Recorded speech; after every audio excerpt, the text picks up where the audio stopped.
Math solutions for everyone. Lecture number 8th lecture में 7th में हमने बीपीटी देखा है। 8th में हम देखेंगे एंगल बाइसेक्टर के बेस पे एक प्रॉपर्टी है, उसका थ्योरम।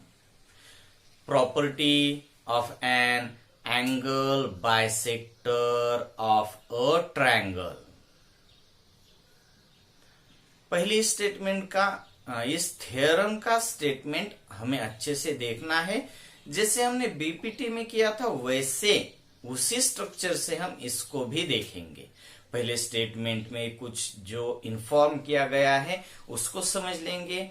उस इंफॉर्मेशन के हिसाब से ही हम फिगर कंस्ट्रक्ट कर लेंगे और उसके बाद फिगर कंस्ट्रक्ट करने के बाद हम स्टेटमेंट में जो पूछा गया है उसको समझकर फिगर के बाद गिवन के बाद टू प्रूव के बाद अगर जरूरत है तो कंस्ट्रक्शन और उसके बाद प्रूफ।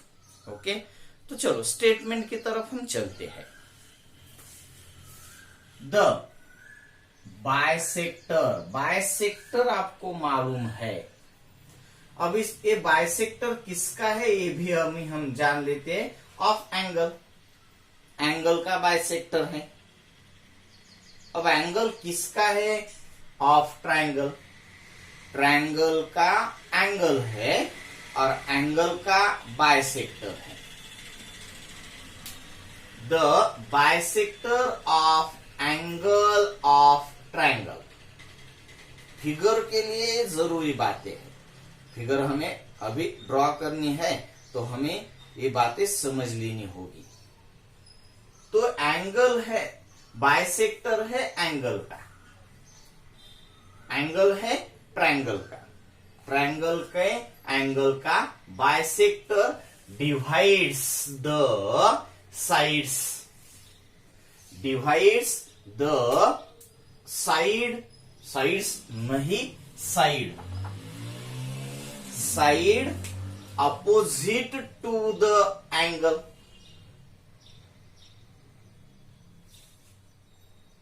आपको अच्छे से देखना पड़ेगा। एंगल बाइसेक्ट किया जा रहा है और वो उस एंगल का जो बाइसेक्टर है वो क्या करता है? डिवाइड करता है साइड को। तो कौन से साइड को डिवाइड करता है? Opposite to the angle. Triangle में एक एंगल का हम बाइसेक्टर ले लेंगे और वो बाइसेक्टर अपोजिट साइड को डिवाइड करता है। अपोजिट साइड को डिवाइड करता है। तो हम फिगर की तरफ जाएंगे। कुछ बातें हमें जो दिख रही है वो कंस्ट्रक्ट कर लेंगे। मैं यहाँ पे ले लेता हूं एक ट्रायंगल है। ट्रायंगल हम ले लेते हैं ABC। अब इस ट्रायंगल में एंगल तो 3 है, एक एंगल है BC। तो एक कौन से भी एंगल का हम बाइसेक्टर चूज कर लेते। ए का कर लेंगे। ए का बाइसेक्टर तो आपको मालूम ही होना चाहिए। अगर BAC पूरा एंगल 60 डिग्री का है तो ये बाइसेक्टर जो है हमने AM कंस्ट्रक्ट किया हुआ देख रहे हैं आप। वो एंगल बाइसेक्टर इधर का और इधर का एंगल BAM और एंगल CAM दोनों के इक्वल पार्ट्स कर देगा। डिवाइड करता है 2 इक्वल पार्ट्स में। बाइसेक्टर एंगल को 2 इक्वल पार्ट्स में डिवाइड करता है। ओके, तो ये 2 एंगल्स तो कॉन्ग्रुएंट ही हो जाएंगे, एंगल BAM और एंगल CAM। अब ये बातें आपको ध्यान में आनी चाहिए। अगर इसका यूज होगा तो हम यूज करेंगे, मगर अगर इसका यूज नहीं भी होगा तभी भी आपको ये बात समझ में आनी ही चाहिए। बाइसेक्टर है तो दो इक्वल पार्ट्स में एंगल को डिवाइड कर देगा। ठीक है, अब यहां पे आके और एक बार देखेंगे बाइसेक्टर ऑफ एंगल। कौन सा बाइसेक्टर है? एएम बाइसेक्टर है। किस एंगल का बाइसेक्टर है? बीएसी। इस एंगल का। बीएसी किस एंगल का ट्रायंगल है? तो ट्रायंगल एबीसी का एंगल है। अब ये बाइसेक्टर जो है AM divides the side opposite to the angle. जिस एंगल का बाइसेक्टर है उसकी अपोजिट साइड बीसी को डिवाइड करता है। हाँ, करता ही है, दिखता है आपको, देखने वाली चीज है, इसमें तो कुछ दिक्कत ही नहीं आनी चाहिए। बीएम और सीएम ये दो डिवाइडेड पार्ट्स है। Parts bisector am opposite side BC को डिवाइड करता है तो आपको दो पार्ट्स दिख जाएंगे। हाँ, इक्वल है ऐसे नहीं कह रहा हूं, फिर सिर्फ डिवाइड करता है। बीएम एक पार्ट है और सीएम एक दूसरा पार्ट है। अभी तक हमने यहां तक देखा है, opposite to the angle in the ratio. अब रेशो तो मालूम है, BM by CM. Ratio of remaining sides. Remaining कौन सी बची हुई साइड्स है? बीसी छोड़ के एबी और एसी, यानी आपको देखना पड़ेगा। यहां पे इफ देन की तरह के पीछे जो बीपीटी में था उस तरह का स्टेटमेंट नहीं है, तो यहां पे कुछ दिया जो है और जो कुछ पूछा है उस स्टेटमेंट को अच्छे तरीके से पढ़ने से समझने से ही आपको समझ में आएगा। दिया है ट्रायंगल, उस ट्रायंगल का एक एंगल, उस एंगल का बाइसेक्टर, वो बाइसेक्टर उस एंगल के अपोजिट साइड को डिवाइड करता है। डिवाइड करता है और वो डिवाइड जो हुआ पार्ट है BM CM in the ratio of remaining side. यानी ये जो पार्ट्स आपके सामने है ये रेशियो रिमेनिंग साइड्स के रेशियो के साथ इक्वल होने चाहिए, ये आपको प्रूव करना है। उसमें क्या आ जाएगा? BM divided by CM equal to AB divided by AC. ये आपको प्रूव करना है। समझ में आता है ना आपको? तो पहले फिगर कंस्ट्रक्ट कर लेंगे हम। नंबर 2 गिवन लिख देंगे। फिगर में जो है वही हम गिवन में लिखेंगे, सिर्फ वर्डिंग में लिखेंगे। उसके बाद टू प्रूव, और यहां पे कंस्ट्रक्शन जरूरी है जो कि मैं आपको इसी में दिखा रहा हूं, क्योंकि जो जरूरी बातें हैं हम पहले डिस्कस करते हैं। इस वजह से कंस्ट्रक्शन क्या करना है आपको, तो एएम जो है उसको एएम को पैरेलल लाइन कंस्ट्रक्ट करनी है through point C. Point C से जाने वाली और पॉइंट सी से जाने वाली और एएम को पैरेलल है ऐसी एक लाइन आपको कंस्ट्रक्ट करनी पड़ेगी। अगर ये लाइन हमने कंस्ट्रक्ट कर ली तभी हम आंसर की तरफ जा पाएंगे। आंसर क्या चाहिए? BM by CM equal to AB by AC. ये प्रूव करना है। टू प्रूव में हमें कंस्ट्रक्ट कर लेंगे पैरेलल लाइन टू एएम और बीए बढ़ाकर प्रोड्यूस करके यहां जब कंस्ट्रक्ट होगा, इंटरसेक्ट होगा, तो इसको हम डी एम भी कह सकते हो। एन चलेगा, एन है तो एन। और इस कंस्ट्रक्शन की वजह से ही हम आगे जा पाएंगे। आगे जाने के लिए कंस्ट्रक्शन जरूरी है। ओके, तो जो हमने डिस्कस किया है वो यहां पे है फिगर। अब फिगर में जो है वही हमने गिवन में लिख दिया। अब आपको देखना है और समझ लेना है कौन सा ट्रायंगल ले लिया हमने, ट्रायंगल ए बी सी। इस ट्रायंगल ए बी सी में AM, ray AM angle B A C का बाइसेक्टर है। तो मैंने यही लिख दिया, ray AM is bisector of angle B A C. अब रे एएम अगर बाइसेक्टर है तो एंगल बी एएम और एंगल सी एएम कॉन्ग्रुएंट है। इसकी यहां पे जरूरत है, इसलिए मैंने यहां पे लिखा है। अगर आप नहीं भी लिखते तो भी चलेगा, मगर मालूम होना ही चाहिए। नहीं मालूम होगा तो नहीं चलेगा। यहां पे इसका मीनिंग वही होगा, ray AM is bisector of angle BAC, यानी ये दो एंगल्स कॉन्ग्रुएंट है ही, मगर आपको सिर्फ मालूम होने की जरूरत है, लिखने की जरूरत नहीं पड़ेगी। लिख देंगे तो भी चल जाएगा। ओके, फिगर में जो हमने देखा वही गिवन में लिख दिया है। ये कंस्ट्रक्शन जो है ना, पिछली बार जैसे हमने देखा था वैसे ही देखना है। कंस्ट्रक्शन के टाइम ही करना है, मगर ये मैंने यहाँ पे पहले फिगर कंस्ट्रक्ट कर ली थी, गिवन लिख दिया, टू प्रूव लिख दिया, और उसके बाद जब मैंने यहाँ पे कंस्ट्रक्शन लिखा तभी मैंने ये कंस्ट्रक्शन कर दिया है। ठीक है, तो टू प्रूव में जाएंगे। जो रे बाइसेक्टर है वो अपोजिट साइड को डिवाइड करता है रिमेनिंग साइड्स के प्रोपोर्शन में, रेशो में।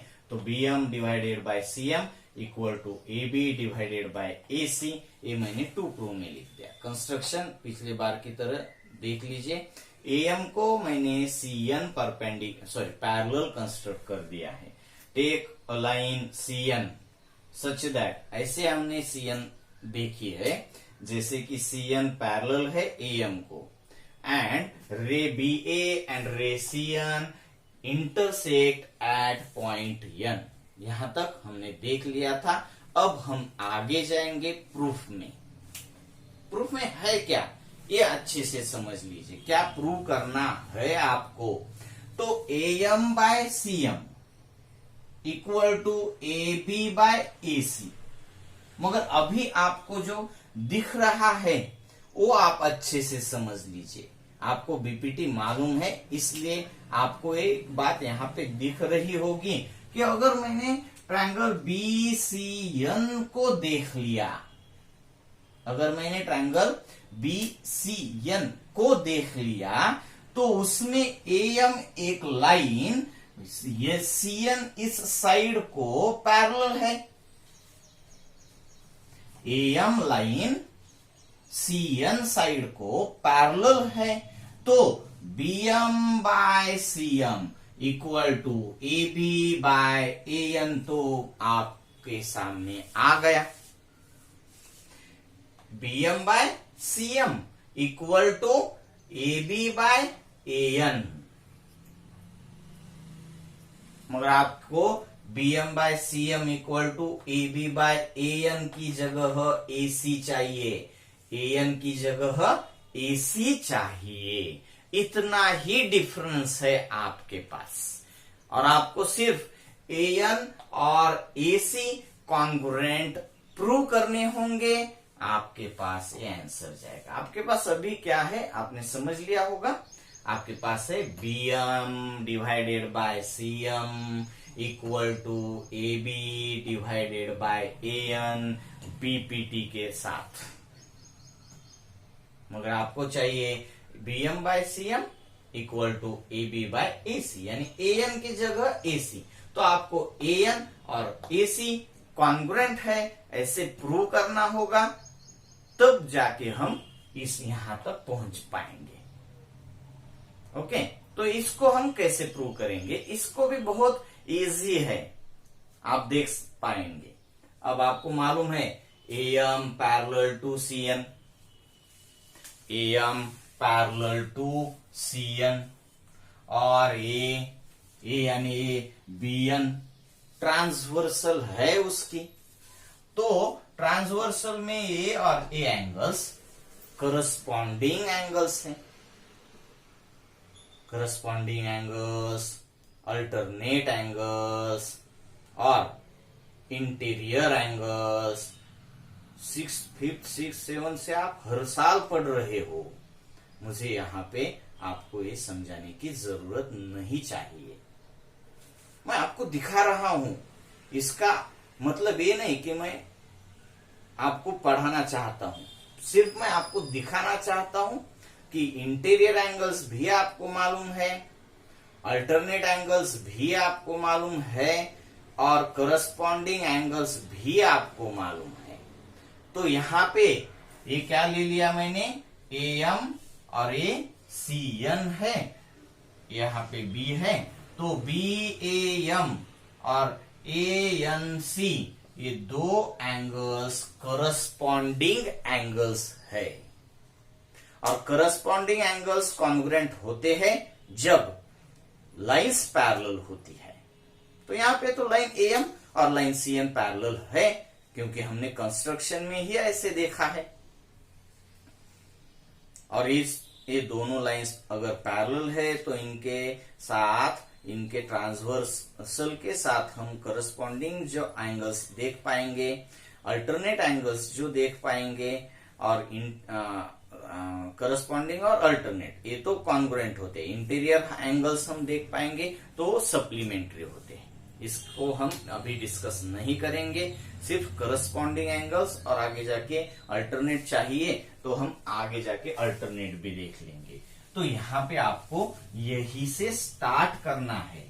स्टार्ट करने के बाद ही आपको आगे जानने के लिए आगे की बातें समझ में आती रहेगी।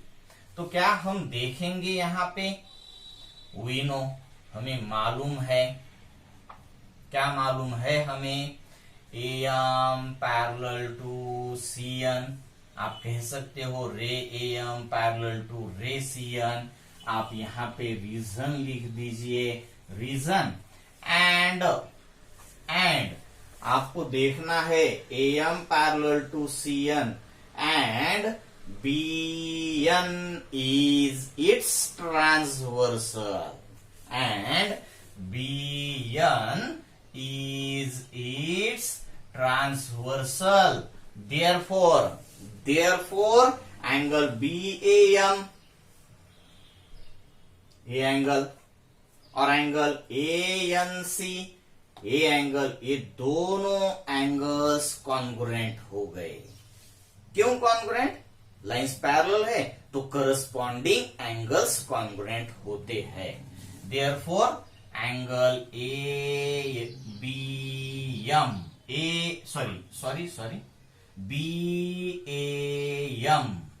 is congruent with angle ANC. Equation first, reason corresponding angles आपको अच्छे से लिखना होगा। ये हो गई आपकी पहली स्टेप। अब मैं इसी दो पैरेलल लाइंस को दोबारा देखूंगा, AM पैरेलल टू CN और AC is it's transversal. AC आपको दिख रहा है ना, AM पैरेलल टू CN और AC उसकी क्या है, ट्रांसवर्सल। तो ये एंगल और ये एंगल देख लीजिए आप, सही बात है, अल्टरनेट एंगल्स है ये। दिमाग में तो आना ही चाहिए, मुझे बताने की जरूरत नहीं, यहीं पे आना चाहिए, ये भी बहुत जरूरी है। अलग अलग फिगर हम कब तक ड्रॉ करते रहेंगे, हर बार तो नहीं जरूरी पड़नी चाहिए। हाँ, स्टार्ट है 1 2 3 4 5 चल जाएगा, मगर आगे जाकर आपको खुद से ही ये विजुअलाइज करना पड़ेगा। ठीक है, तो एंगल CAM और एंगल ACN ये दोनों एंगल्स भी कॉन्ग्रुएंट है, क्योंकि ये दोनों अल्टरनेट एंगल्स है। Also, AM parallel to CN, region construction, and AC is its transversal. Therefore, angle CAM congruent with angle ACN. Equation second, region alternate angles. Simple होता जा रहा है। मैं आपको आज नया कुछ भी नहीं बताऊंगा, जो आपको पहले से ही मालूम है उसी को यूज करके हम आगे जा रहे हैं। करस्पॉन्डिंग एंगल्स भी आपको पहले से मालूम है, अल्टरनेट एंगल्स भी आपको पहले से मालूम है। अब आपको यहां पे देखना होगा, गिवन में जो दिया गया है BAM और CAM, BAM और CAM ये तो दोनों कॉन्ग्रुएंट है ना, यानी BAM अगर 30 डिग्री का है तो CAM भी 30 डिग्री का ही होगा। अब यहां पे आकर आपको दिखना चाहिए, जो बहुत इजी होता है, मैथमेटिक्स बहुत इजी होता है और ज्योमेट्री तो आपके सामने सब रखता है, सिर्फ आपको देखना पड़ता है, सब आपके सामने है। BAM और CAM तो कॉन्ग्रुएंट है ना, तो ANC और ACN भी कॉन्ग्रुएंट हो जाएंगे। इसका मेजरमेंट 30 तो इसका भी 30 है, ये 30 तो ये 30 है, BAM और CAM कॉन्ग्रुएंट है, तो दोनों का मेजरमेंट 30 है, तो इन दोनों का भी 30-30 ही हो जाएगा। तो आपको बात समझ में आनी चाहिए कि एंगल ANC और एंगल ACN दोनों एंगल्स कॉन्ग्रुएंट है, दोनों के मेजरमेंट्स इक्वल है, सेम है। कहां से आपको पता चल गया? गिवन में दिया है फर्स्ट और सेकंड से, तो हम यहां पे लिख देंगे from first, second and given angle ANC congruent with angle ACN। Third equation में लिख देता हूं। इसका रीजन तो हमने पहले लिख दिया है, इसके लिए इसके आगे लिखने की जरूरत नहीं, यहां पे नहीं लिखा तो यहां पे आपको लिखना पड़ेगा। ठीक है, अब और एक बात जो आपको पहले से मालूम है वहां पे जाएंगे। अब इस ट्रायंगल में, ट्रायंगल ACN में दिख रहा है ना आपको, ट्रायंगल ACN, इसमें एंगल ANC और एंगल ACN दोनों एंगल्स कॉन्ग्रुएंट हैं, तो ये हो जाएगा दो एंगल्स, अगर ट्रायंगल के दो एंगल्स अगर कॉन्ग्रुएंट है तो वो होता है आइसोस्केल्स ट्रायंगल। आइसोस्केल्स ट्रायंगल यानी जिस ट्रायंगल्स के दो एंगल्स कॉन्ग्रुएंट होते हैं, दो साइड्स कॉन्ग्रुएंट होते हैं। अगर एंगल्स कॉन्ग्रुएंट है ट्रायंगल्स के, तो उन एंगल्स के अपोजिट साइड्स भी कॉन्ग्रुएंट होगी। Sorry, isosceles triangle property. कौन सी प्रॉपर्टी? आइसोस्केल्स ट्रायंगल प्रॉपर्टी से आपको पता चल जाएगा, in triangle ACN by isosceles triangle property. क्या प्रॉपर्टी आइसोस्केल्स ट्रायंगल की? अगर ट्रायंगल आइसोस्केल्स ट्रायंगल्स में अगर दो साइड्स इक्वल होती है तो उस साइड्स के अपोजिट एंगल्स भी कॉन्ग्रुएंट होते हैं, और अगर दो एंगल्स कॉन्ग्रुएंट होते हैं तो उस एंगल के अपोजिट साइड्स भी कॉन्ग्रुएंट होते हैं। तो यहां पे एंगल्स कॉन्ग्रुएंट है, हम यहाँ पे नोट नहीं कर पाएंगे क्योंकि हमने प्रूव कर दिया है। जो मालूम है वही चीजें हम फिगर में लिखते हैं।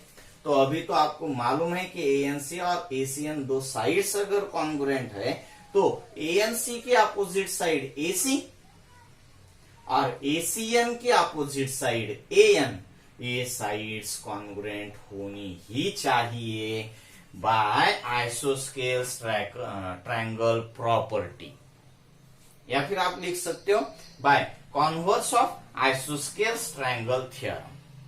प्रॉपर्टी इसीलिए मैंने लिख दिया है। आप converse of isosceles triangle theorem भी लिख सकते हो। थ्योरम आपको पिछले साल में या फिर 8th 9th में कभी तो हो गया है। Therefore AC congruent with AN, equation number 4। अब AC और AN कॉन्ग्रुएंट हो गए तो अब हम जाएंगे बीपीटी को लेकर आगे। कौन से ट्रायंगल में? In triangle BCN, AM parallel to CN। AM जो लाइन है वो CN इस साइड को पैरेलल है। तो बीपीटी में क्या बताया गया है आपको? बीपीटी ने आपको क्या दिया है?